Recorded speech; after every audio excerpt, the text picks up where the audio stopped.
Il y a des gens qui ne savent pas que leur mariage peut dépendre d'un autre pays. Il y a des gens qui ne savent pas que la richesse de leur enfant peut dépendre d'un autre pays. Il y a des gens qui ne savent pas que leur élévation peut dépendre d'un autre pays. C'est pourquoi les chrétiens doivent changer de comportement, parce que nous aussi on a avalé ces pilules et qui ont empoisonné nos cœurs. Ça fait que on a des églises ethniques, on a des communautés ethniques, on a des ségrégations entre nous, parce que on commence déjà à éduquer nos enfants pour dire que ce peuple n'est pas bon, cette race n'est pas bonne. On commence à éduquer nos enfants pour dire les gens qui sont là-bas, eux là, c'est comme ça ils sont. Mais vous n'êtes pas différents aux autres qui disent que vous les noirs, vous n'êtes pas bien. Donc quand tu as cet esprit et puis tu viens à l'église, alléluia, tu seras pauvre. Tu vas avoir l'argent, mais tu n'auras pas la richesse. Il y a des gens aujourd'hui qui n'arrivent pas à trouver mari ou femme parce que leurs parents leur disent, si tu te maries, ne va pas te marier là-bas. Alors que le destin a fixé que ton enfant doit trouver un mari là où finalement toi tu as dit il n'y a pas de mari là. Le destin lui a réservé un mari là-bas. Donc toi tu lui as fermé la porte. Donc quelqu'un qui veut être riche, très riche,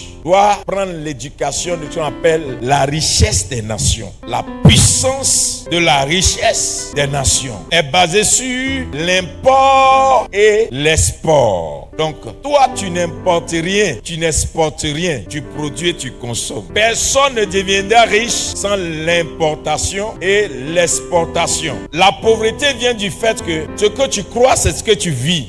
Donc, si toi tu crois que tout ce dont tu as besoin là, tu as ça chez toi à la maison, tu vas aller à l'école pour avoir diplôme, tu vas venir à la maison, tu vas t'asseoir, tu ne travailles pas. Tu sais pourquoi? Ton travail est dans une nation. Toi tu n'aimes pas nation. Pourquoi tu as travaillé? Mais pourquoi les nations ont des ambassades? Les ambassades jouent le rôle de relais pour permettre qu'il y ait des relations extérieures, pour que les richesses de certains pays aident ton pays aussi à se développer. Et Jésus a fait de nous des ambassadeurs de Christ. Nous aussi, quand nous sommes chrétiens, nous jouons un rôle entre le royaume de Christ et le royaume qui est terrestre. C'est-à-dire, tu es dans un pays qui doit être la connexion entre le royaume de Jésus et ton pays. Les gens doivent comprendre que toi là, tu es un bon représentant de Jésus-Christ dans la nation. Et tu apportes ta part pour le développement de la nation, la richesse de la nation en tant que chrétien. Beaucoup de chrétiens ne savent pas que leur entrée au paradis dépend de la porte que leur nation a ouverte. Ce que Côte d'Ivoire sera là, dans la chrétienté là, ça se déteint sur toi-même ton paradis. Nous ne savons pas qu'au ciel là, c'est le rendez-vous des nations et des rois. C'est pourquoi, pour qu'on puisse partager cette dimension, Jésus a fait de nous un peuple,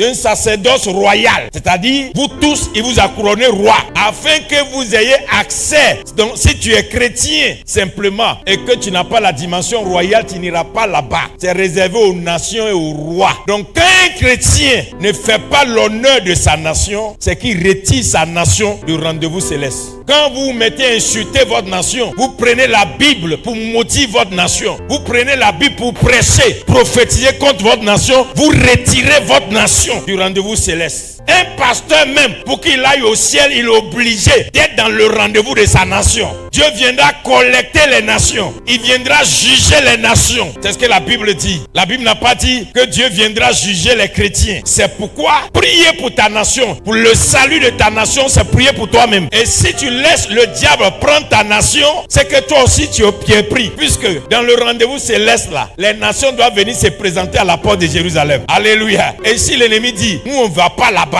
nous notre nation là n'ira pas là-bas. Donc c'est qu'on t'a empêché aussi d'avoir accès au rendez-vous de gloire. Ça c'est le premier point. Maintenant, quand Jésus nous a appelés, quelle est la commission que Jésus a donnée aux disciples? Matthieu 28 verset 19. Oui. Allez, faites de toutes les nations, de toutes les nations, des disciples, mes disciples, les baptisants, au nom du Père, du Fils, et du Saint-Esprit, et enseignez-leur à observer. On enseigne qui? La nation. Enseignez les nations à observer tout ce que je vous ai prescrit. Tout ce que je vous ai prescrit. Et voici, je suis avec vous tous les jours jusqu'à la fin. Jésus n'est pas avec quelqu'un qui n'aime pas la nation. Jésus n'a jamais envoyé quelqu'un pour aller sauver un chrétien d'abord, mais elle a sauvé les nations et fait de la nation une chrétienne. C'est-à-dire, nous les pasteurs, nous ne prenons pas cette dimension pour toucher notre nation avec l'évangile du salut, l'évangile de la restauration, l'évangile du rendez-vous des nations, le rendez-vous d'honneur et de la gloire. On dit l'honneur. Chaque nation va apporter son honneur et sa gloire. Donc si ta nation n'est pas au rendez-vous des nations et que toi tu es dans les nations, mon frère, tu as un problème. Ce qui se passe dans ton pays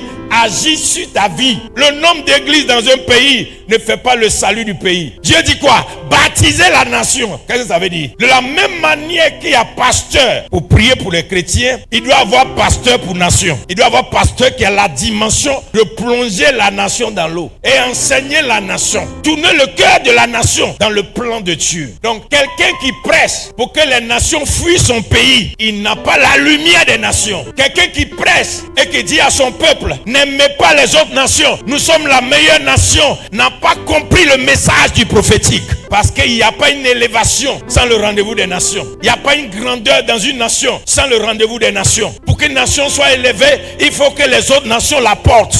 Toi, tu veux envoyer ton enfant pour aller étudier à l'étranger et tu n'aimes pas les nations. Quand tu voyages, tu arrives dans les autres nations là, tu fais photo pour montrer que tu es devenu grande personnalité et tu n'aimes pas les nations. Tu aimes payer les chaussures chères qui ont été fabriquées dans les nations pour montrer dans ton pays que tu es devenu riche. Tu n'aimes pas les nations. Tu conduis des voitures de luxe d'un certain montant pour prouver que tu es devenu riche. Tu n'aimes pas les nations. Avant que ces prières que nous allons faire pendant une semaine marche dans ta vie, tu dois te repentir. Tu dois demander pardon à Dieu de ce que tu as haï les nations. Parce qu'il n'y a pas de bénédiction, de transfert des richesses si tu n'aimes pas. L'amour est une puissance. Ce que tu n'as pas aimé ne viendra pas chez toi. Ce que tu as détesté te fuit. Si tu es riche là, il faut te dire, je vais être dans la gloire de mon pays. Puisque c'est mon pays, on a convoqué à Jérusalem. Et la gloire des rois qui rentrent là-bas. C'est ce que la Bible vient de dire. Donc si ta nation n'a pas d'honneur et de gloire, ta nation ne sera pas là-bas. C'est pourquoi j'aime nos frères les Nigériens. Tu vas jamais voir les Nigériens. Ils font politique, mais tu es toujours en train de voir. Ma nation, grande nation, puissante nation. Ils ont toujours une fierté. Et Dieu continue d'ouvrir des portes pour eux. Partout. Dans la politique, dans l'économie, dans le cinéma, dans la musique, dans le sport. Dieu leur ouvre des portes. Pourquoi? Ils ont compris une chose. Si tu n'inscris pas ta nation à la table des grands, il n'y a personne qui va le faire. Ta chrétienté, ta vraie chrétienté commence par là. Prends le temps de prier pour ta nation. Maintenant, si toi tu connais Dieu, dis à Dieu d'envoyer ce qui est bon. Si toi tu juges que quelque chose n'est pas bon là, dis à Dieu d'envoyer ce qui est bon. La Bible dit, vous êtes le sel et vous êtes la lumière de votre nation. Dis amen avec moi. Donc toi, c'est quel sel tu mets? Quand tu finis ça là, tu veux aller au travail et puis prospérer. Quand tu as fini de lapider la nation, et puis maintenant, toi tu veux accoucher facilement, tu veux te marier aussi. Pourquoi toi tu salis, tu jettes la poubelle dans l'eau que tu bois? Parce que ta nation est ta source d'élévation. C'est ta source de grandeur. C'est sa source de bénédiction. C'est ta source d'élévation. Donc qui ne tourne pas ses regards et bénit sa nation en train de maudire son avenir. Je vais te dire que tu dois inscrire au cours de cette semaine ton nom comme la gloire de ta nation. Si vous prenez quelqu'un comme Drogba, alléluia, il atteint le niveau de la gloire des nations avec le football. Quand tu arrives dans certains pays et puis tu dis, on te demande where do you come from, et puis tu dis Côte d'Ivoire. Do you know Drogba? Drogba? Yeah, Drogba. Yeah, I know Drogba. Yeah, I'm from Drogba country.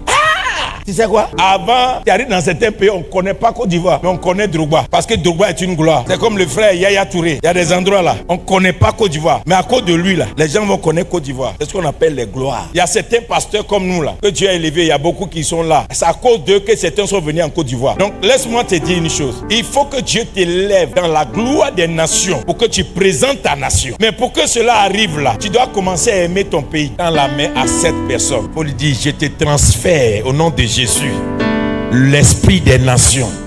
À partir d'aujourd'hui, tu vas aimer les nations. Tu vas prier pour les nations. Tu vas voyager pour aller dans les rendez-vous des nations. Tu vas te connecter aux nations. Est-ce que tu es prêt? Quand tu fais comme ça, dis Saint-Esprit de Dieu, au nom de Jésus, je viens maintenant appeler le vent des nations dans ma vie, dans ma destinée, dans la destinée de mes enfants. Au nom de Jésus, par la foi, je prophétise le vent des nations sur ma famille, mon entreprise, mon ministère, mes enfants, ma lignée prophétique. Je déclare et je décrète que notre histoire de la Côte d'Ivoire jusqu'aux extrémités des nations, je déclare et je décrète que mon histoire de la Côte d'Ivoire jusqu'aux extrémités des nations, au nom de Jésus, nous nous élevons de la Côte d'Ivoire et nous prenons position dans les nations. Je suis désormais l'instrument de gloire qui inscrit ma nation dans le rendez-vous des gloires. Au nom de Jésus, je serai un signe dans le ciel de mon pays à cause des richesses des nations que je ramène en Côte d'Ivoire. Dans ma famille, on trouvera des gens élevés dans les nations. Parmi mes enfants, on trouvera des gens élevés dans les nations.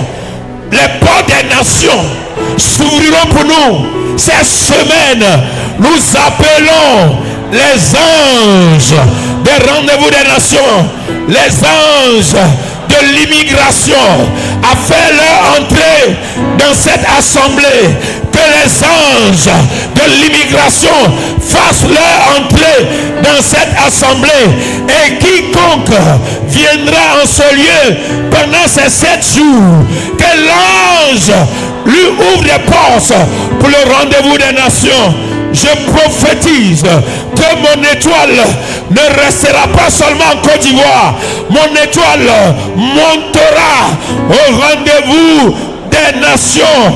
Je suis venu à cette prière pour inscrire mes enfants, mes petits-enfants, mes arrière-petits-enfants dans le rendez-vous des nations. Nous appelons la gloire des nations. Fais comme ça, que ce vent souffle. Dis, que ce vent souffle, qui ne s'arrête pas de souffler. Que le vent souffle, qui souffle dans la direction de mes frères, de mes soeurs, de mes neveux, de mes cousins et même de tout mon village. Que ce vent souffle.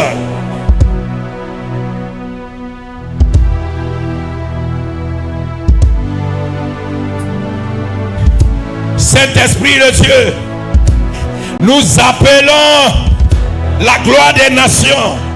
Nous appelons la gloire des nations. Saint-Esprit de Dieu, nous nous connectons au rendez-vous des nations et nous appelons la gloire des nations.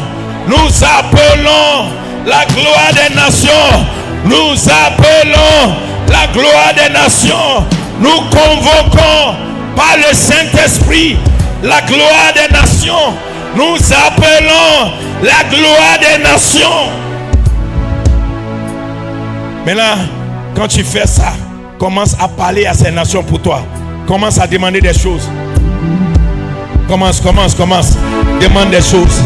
Commence à prier, commence à proclamer, commence à déclarer, commence à dire des choses. Dis-le parce que l'Esprit est avec toi. Commence à dire des choses. Commence à dire, j'agis ce drapeau et j'inscris ma vie, la vie de mes enfants, ma lignée prophétique. Je les inscris dans le rendez-vous des nations. Je les inscris.